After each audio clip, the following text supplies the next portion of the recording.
गुजरात के अहमदाबाद में एक बड़ा हादसा हुआ है जहां एक यात्री विमान प्लेन क्रैश हुआ है। घटनास्थल से बड़ा धुएं का गुबार उठता नजर आ रहा है।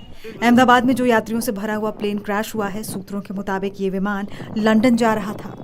अहमदाबाद के मेघानी नगर में प्लेन हादसे का शिकार हुआ। फिलहाल रेस्क्यू और बचाव का काम जारी है।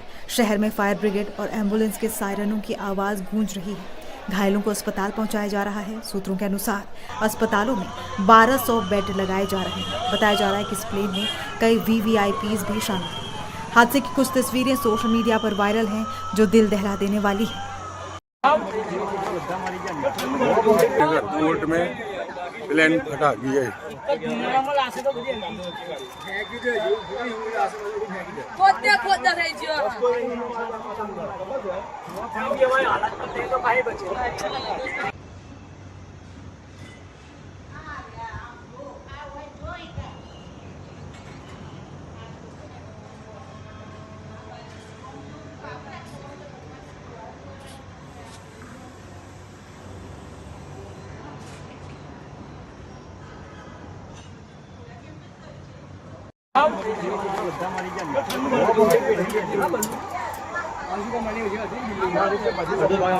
अहमदाबाद गाड़ी नगर कोर्ट में प्लेन फटा गया